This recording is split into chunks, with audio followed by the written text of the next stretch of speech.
Hello and good evening, everyone. My name is Priti and I'm the president of Group 5. On behalf of Group 5, I would like to thank you all for joining us for our event today called Able for Disabled.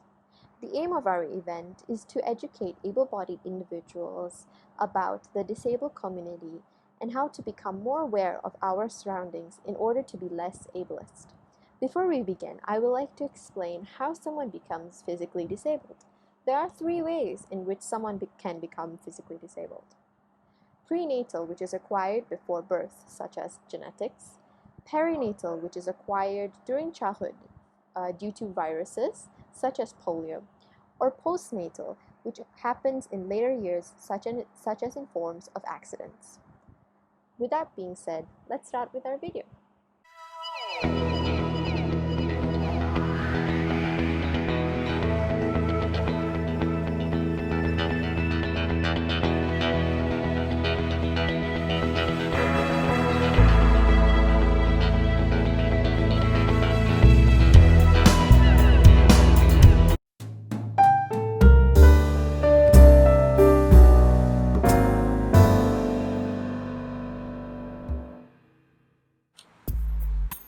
So some people would prefer to use the term little people, while others would rather use the word dwarf or dwarfism. But both of the words are generally considered inoffensive. However, there is one word that you should never use: midget. The word midget is really offensive and derogatory in nature. Be respectful to them and use proper terms. Next, do not take pictures of little people and treat them as if they are an exhibit. They are considered people too, and a normal person would not appreciate being photographed randomly. Sometimes it's also considered rude if you ask to take a picture with little people if you do not have a good reason for doing so.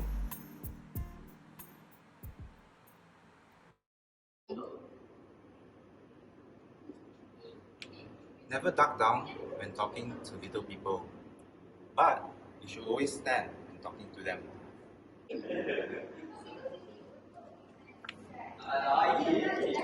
Never carry little people without permission.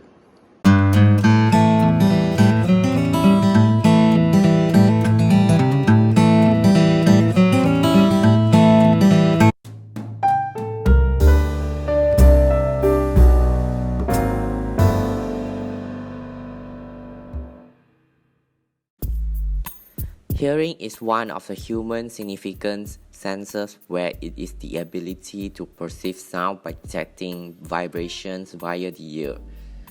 The inability to hear is called hearing impaired. Hearing impairment is either a full or partial decrease in the ability to detect or understand sound, which are caused by either biological or environmental factors, or might be both. People with hearing impairment might benefit from early identification, such as hearing aids, cochlear implants, sign language, and captions on the video. They might also benefit from educational and social support. Hearing impaired people generally have significant hearing loss, which means that very little or no hearing at all. This is why sign language is the most profound form of communication with and between them.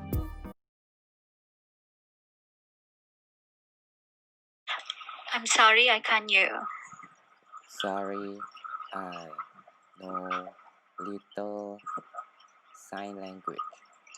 How are you? I'm fine, thank you. What's your name? My name is H.A.S. Sash. Wow, your sign language is too fast. Please slow I'm it down. sorry. My name is H.A.S. Sash. Oh, my name is J.A.Y. J. Nice to meet you. Nice to meet Bye. you. Bye.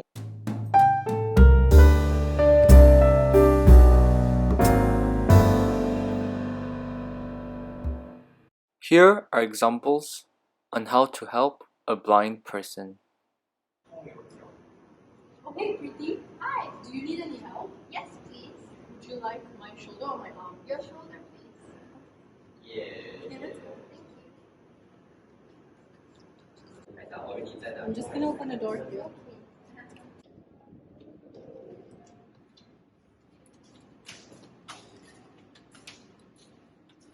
Okay, we're gonna come upon steps going down. Okay. And that's how you help a blind person. Most people think that visual impairment is equivalent to being blind, but no, that is not true at all. There are two types of vision impairment: distance vision impairment as well as near vision impairment. Distance vision impairment has four categories in which they are mild, moderate, severe as well as blindness, and near vision impairment, or otherwise known as presbyopia. Hence, not all visually impaired people lose all their eyesight. Upon seeing someone with a walking stick about to cross the road, for example, and you would like to help, always ask if that person is okay with being assisted, and if they are, allow them to choose to be guided by holding their shoulder or their arms. Visually impaired people are very sensitive to touch and they know their body best, so always allow them to have a say. However, if they say that they do not need assistance, never insist on helping, because then you will be taking away their sense of independence. How do blind people read?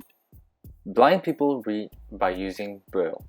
Braille is a form of written language for blind people, in which characters are represented by patterns of raised dots that are felt with the fingertips. According to World Health Organizations, at least 2.2 billion people have vision impairment or blindness globally.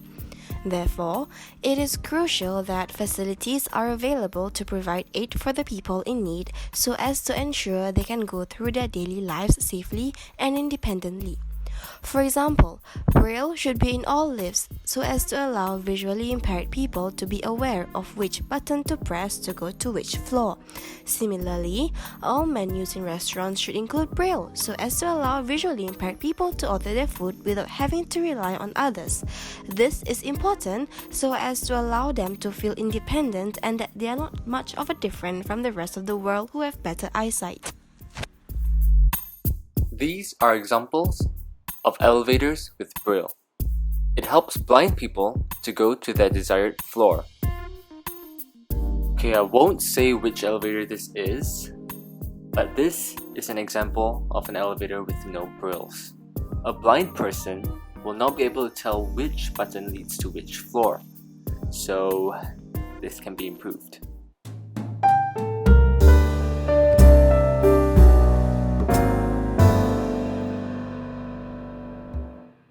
Hi everyone! Here are some of the examples on how we should interact when we meet physically disabled people.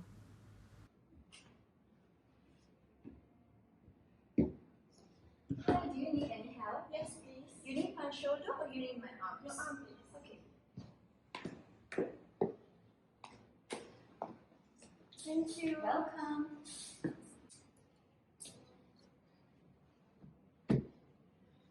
Hi, do you need help? No, thank you. Alright, take care. Thank you so much.